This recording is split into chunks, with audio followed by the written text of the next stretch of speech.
নমস্কার বন্ধুরা, bonsai and nature চ্যানেলে আপনাদেরকে স্বাগত জানাই। তো আজকে আরেকবার উপস্থিত বনসাই অ্যান্ড নেচার চ্যানেল। তো আজকে আমি যে গাছটির উপর কাজ করব সেটা হচ্ছে আমার root over rock banyan tree বা বট গাছ। আর এই গাছটির উপর আমি মাসখানেক আগে কাজ করেছিলাম, সেটা হচ্ছে যে প্রতিস্থাপন। তো আজকে এই গাছটির উপর আমি পুনরায় কাজ করব।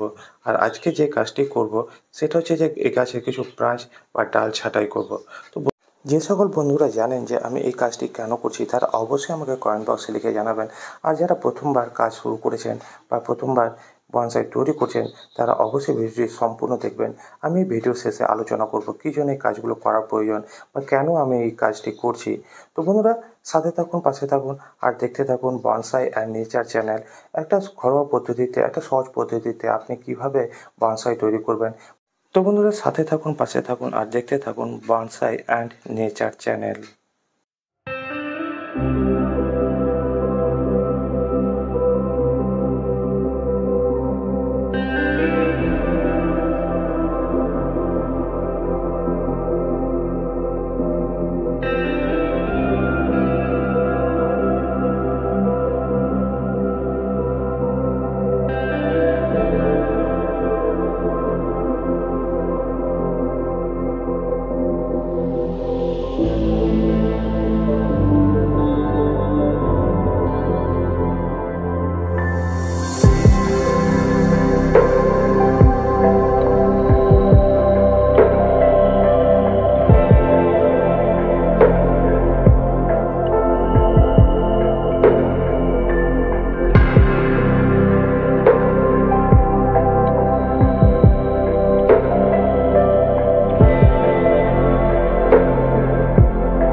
তো বন্ধুরা, দেখতেই পেলেন যে গাছের পাতা ছাঁটাই করলাম, কিছু আনওয়ান্টেড ব্রাঞ্চ আছে সেগুলোকেও ছাঁটাই করলাম। তো কেন করলাম? তো অনেকের মনে একটা কথা আসতে পারে যে গাছটির পাতার আকার ছোট করার জন্য। সেটা অবশ্যই বন্ধুরা, গাছের পাতা আকার ছোট হয় এভাবে যে আমরা পাতা ছাঁটাই করে থাকি। তো কিন্তু আপনারা দেখতে পাচ্ছেন যে এই গাছটির মধ্যে আমি সম্পূর্ণ পাতা ছাঁটাই করিনি বা ডিফ্লোরেশন করিনি। যদি আমরা বারবার ডিফ্লোরেশন করে থাকি তো পাতার আকার ছোট হয়। আমি এই গাছটির উপর এই কাজটি করলাম এই কারণেই, আমার এই যে গাছটি আছে তার নিচের দিকে যেসব ব্রাঞ্চগুলো আছে বা ডালগুলো আছে, যেগুলো নতুন ছোটো ছোটো শুটস বেরোচ্ছে, সেগুলো ভালোভাবে ডেভেলপ করতে পারছে না। কারণ কি, উপরের দিকে ব্রাঞ্চগুলো ভালোভাবে ডেভেলপ করছে, যার ফলে পাতার আকারটাও অনেকটাই বড় হয়ে যাচ্ছে।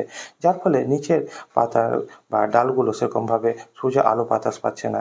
আমি চাই যে আমার নিচের দিকে ব্রাঞ্চগুলো সেভাবে ভালোভাবেই ডেভেলপ করুক। এই জন্য আমি উপরের দিকে পাতাগুলোকে ছেঁটে বাদ দিলাম, যাতে করে নিচের দিকে ব্রাঞ্চগুলো বা ডালগুলো সোজা আলো বাতাস পায়। আর আনওয়ান্টেড ব্রাঞ্চগুলোকে ছেড়ে বাদ দিলাম এই কারণেই, কারণ সেই ব্রাঞ্চগুলো কম দূরত্বের মধ্যে থেকে ডেভেলপ করছিল বা একই জায়গা থেকে 2-3টে করে ব্রাঞ্চ ডেভেলপ করছিল। তো সেই সব ব্রাঞ্চগুলোকে আমি কেটে বাদ দিলাম। তো বন্ধুরা, এই ধরনের ছোটো ছোটো কাজগুলোকে দেখার জন্য বা শেখার জন্য বা জানার জন্য অবশ্যই চ্যানেলটির পাশে থাকবেন, সাথে থাকবেন ও আপনাদের ভালোবাসার সহযোগিতার হাত এইভাবে বাড়িয়ে দেবেন। তো বন্ধুরা, আজকে এই পর্যন্তই। দেখা হবে আবার নতুন কোনো কাজের উপর ভিডিও নিয়ে বা আপনাদের কোনো কমেন্টসের উপর ভিডিও নিয়ে। তো বন্ধুরা, সাথে থাকুন, পাশে থাকুন।